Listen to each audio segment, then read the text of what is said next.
VL media వారికి దసరా శుభాకాంక్షలు. VL media ప్రేక్షకులకు నా హృదయపూర్వక శుభాకాంక్షలు. ఈరోజు మనం ముఖ్యంగా దసరా పండుగ ఎందుకు జరుపుకుంటాం, దసరా విశిష్టత ఏంటి, పాలపిట్టను ఎందుకు చూస్తాం, శమీ వృక్ష పూజ ఎలా జరుపుకుంటాం మొదలైనటువంటి ప్రశ్నలకన్నిటికీ సమాధానం నేను మీకు తెలియజేస్తున్నాను. మన హిందువుల పండుగల్లో అతి ముఖ్యమైనటువంటి పండుగ దసరా. ఈ దసరా ఈ సంవత్సరం మనకి అక్టోబర్ 3వ తేదీ నుంచి 12వ తేదీ వరకు జరుగుతుంది.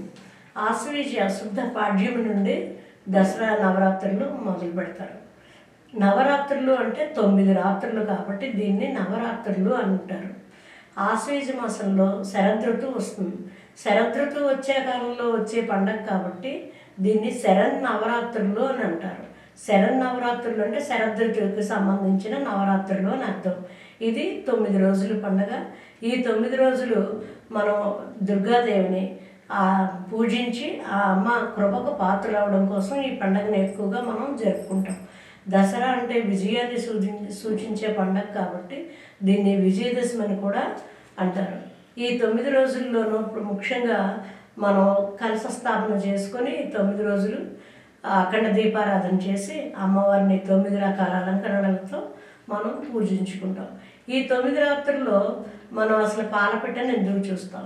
పాలపిట్టను ఎందుకు చూస్తాము అంటే పాలపిట్టను చూస్తే కనుక ఆ సంవత్సరం అంతా కూడా మనకి శుభ ఫలితాలు ఎక్కువగా కలుగుతాయని నానుడి కాదు, ఇది నమ్మకం కూడా. అందుకని పాలపిట్టను ఆ రోజు చూస్తారు. శమీ వృక్ష పూజ ఎందుకు చేస్తారు? శమీ వృక్ష పూజ ఎందుకు చేస్తారంటే పాండవులు అరణ్యవాసం అజ్ఞాతవాసం చేసేటప్పుడు వాళ్ళ యొక్క ఆయుధాలన్నింటినీ కూడా జమ్మి చెట్టు మీద పెట్టి వాళ్ళు అజ్ఞాతవాసంలో గడిపేవారు. జమ్మి చెట్టు ఆఖరి రోజుల్లో కౌరవులను ఉత్తర గోగ్రహణంలో అర్జునుడు ఓడించి ఆ శమి చెట్టు దగ్గర ఉన్నటువంటి ఆయుధాలను పూజించి ఆ రోజు ఆ కౌరవులను ఓడించాడు. ఆ ఓడించిన రోజు కూడా విజయదశమి. అందుకని ఆ రోజు జమ్మి చెట్టుకి మనం పూజ చేస్తాం. ఈ విధంగా మనం దసరాని అత్యంత వైభవపేతంగా చేసుకుంటాం. అలాగే ఇంకొక విషయం కూడా ఉంది. శ్రీరామచంద్రుడు రావణుని సంహరించిన రోజు కూడా విజయదశమి. అందుకు విజయదశమి రోజుని మనం విజయదశమి రోజుని ఈ పండుగని అత్యంత ఆనందభరితంగా జరుపుకుంటాం. అలాగే శమీ వృక్ష పూజ, పాలపిట్టను చూడడం, దసరా నవరాత్రులు చేసుకోవడం ఇవన్నీ చేస్తాం. ఇవన్నీ ఎందుకు చేస్తున్నారు అంటే ఈ 9 నవరాత్రుల్లో అమ్మవారు త్రిశక్తి స్వరూపిణిగా అవతరిస్తుంది కాబట్టి అమ్మవారు 9 అవతారాలు ధరించి 9 అవతారాల్లో ఒక్కొక్క అవతారంతో ఈ మహిషాసురుడైనటువంటి రాక్షసుడిని ఆవిడ సంహరించింది కాబట్టి ఈ 9 రాత్రుల్లో మనం ఈ దసరాని జరుపుకుంటాం.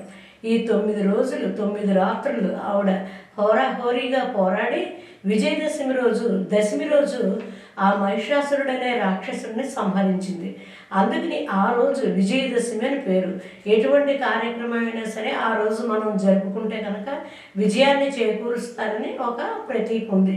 అందువల్ల విజయదశమి రోజు చాలామంది ముఖ్యమైనటువంటి నిర్ణయాలు తీసుకోవడం కానీ ఏదైనా శంకుస్థాపనలు కానీ ఏవైనా జరుపుకుంటూ ఉంటారు. అది విజయదశమి యొక్క ప్రత్యేకత. శ్రీశైలంలో అమ్మవారిని ఏ విధంగా అలంకరిస్తారో ముందుగా మనం తెలుసుకుందాం. శ్రీశైలంలో అమ్మవారిని మొదటి రోజు శైలపుత్రి, బ్రహ్మచారిణి, చంద్రగంట, కూష్మండేతి, స్కందమాత, కాత్యాయని, కాళరాత్రి, మహాదేవి, సిద్ధదాత్రి అనే 9 అమ్మవార్లని అలంకరించి 9 రకాలుగా అలంకరించి శ్రీశైలంలో అమ్మవారిని ఆ విధంగా పూజిస్తారు.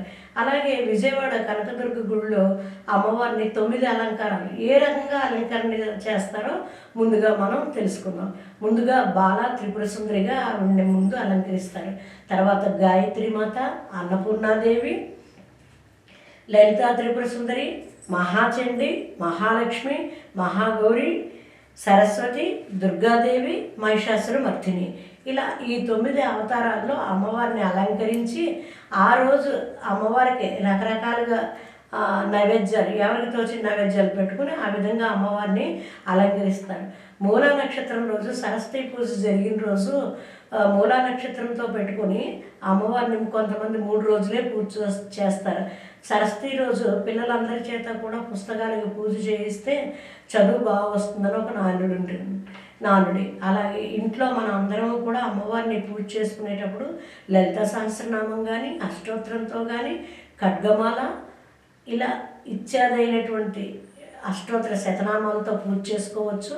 అలాగే దుర్గా ఆపదోద్ధారక స్తోత్రము, దుర్గా త్రిశంతి నామావళి, అర్జునకృత దుర్గా స్తోత్రం, ఎటువంటి కష్టాన్నైనా పారద్రోలేది అర్జునకృత దుర్గా స్తోత్రం. ఇటువంటి స్తోత్రాలతో అమ్మవారిని అందరూ ఆరాధించి ఆయురారోగ్య ఐశ్వర్యాలతో వృద్ధి చెందాలని కోరుకుంటున్నాను. పురాణాలకు సంబంధించి అమ్మవారిది నవదుర్గలది ఒక ప్రత్యేకమైనటువంటి స్తోత్రం ఉంది. ఆ స్తోత్రాన్ని మీకు తెలియజేస్తాను. మీరు ఎందులైనా సరే ఈ స్తోత్రం వెతికితే దొరుకుతుంది. ఈ 9 రోజుల్లో 9 సార్లు ఆ స్తోత్రాన్ని ఎవరైతే పారాయణం చేస్తారో వాళ్ళకు ఉండేటువంటి ఈతి బాధలన్నీ తొలుగుతాయని పురాణాల్లో చెప్పబడింది. ఆ స్తోత్రం వినండి. ప్రథమ శైలపుత్రీతి, ద్వితీయం బ్రహ్మచారిణి, తృతీయం చంద్రగంటేతి, కూష్మాండేతి చతుర్థకం, పంచమం స్కందమాతీతి, షష్టం కాత్యాయిని తథా, సప్తమం కాళరాత్రి చ మహాగౌరేతి షష్ఠ అష్టమం, నవమం సిద్ధదాత్రి చ నవదుర్గాః ప్రకీర్తితాః, ఉక్తానేత్యాని నామాని బ్రహ్మణైవ మహాత్మనాః. ఈ 9 రోజులు ఎవరి శక్తానుసారంగా వాళ్ళు అమ్మవారిని ఆరాధించుకుంటూ అమ్మవారి కృపా కటాక్షాలు మీ అందరికీ కలగాలని కోరుకుంటూ నాకు ఈ అవకాశం ఇచ్చిన విఎల్ మీడియా వారికి నా ధన్యవాదాలు తెలియజేస్తున్నాను.